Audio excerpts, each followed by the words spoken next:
Bonjour et bienvenue. On poursuit aujourd'hui notre exploration de l'œuvre spirituelle d'Eden Zeus.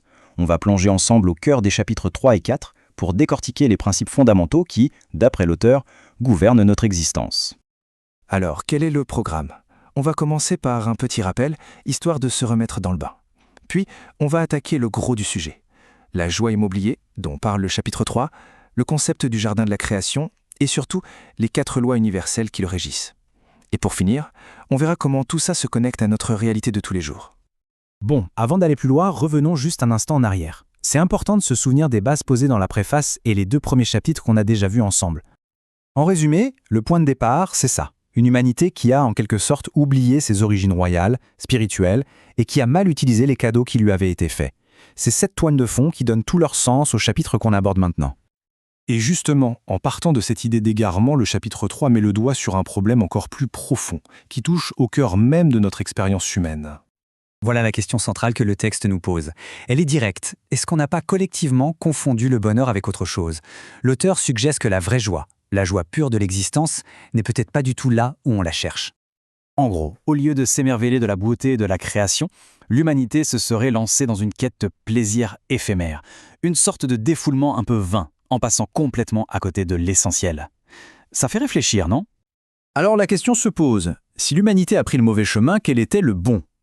Le texte nous décrit alors le décor prévu pour notre évolution, le fameux jardin de la création. Et là, attention, c'est super intéressant. Ce jardin, ce n'est pas un lieu de farniente, pas du tout. C'est plutôt une sorte d'arène, un terrain de jeu cosmique, si on veut, conçu pour qu'on puisse grandir, mûrir et évoluer.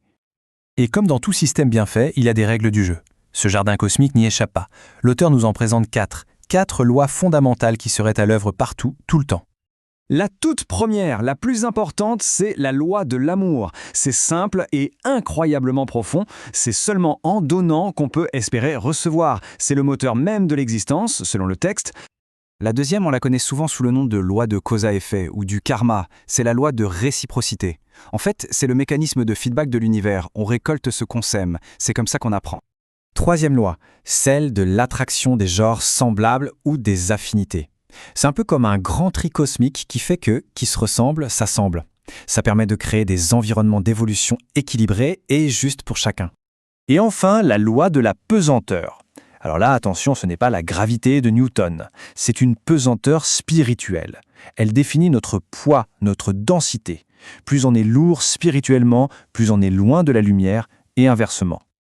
Et le point crucial, c'est que ces 4 lois ne fonctionnent pas chacune dans leur coin. Pas du tout.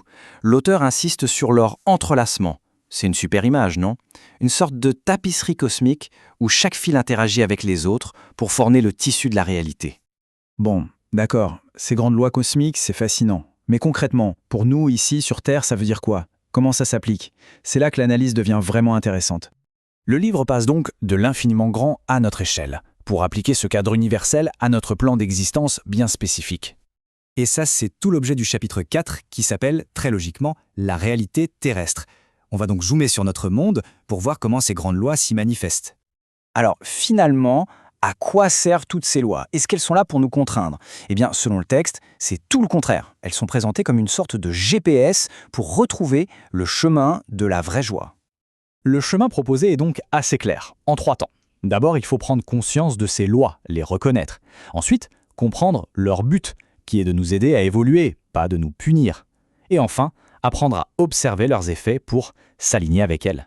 Et on termine sur cette question qui est assez vertigineuse quand on y pense. Si les règles du jeu sont fixes, immuables, alors la réalité que l'on vit, eh bien c'est nous qui la tissons, à chaque pensée, à chaque action. La responsabilité nous revient entièrement.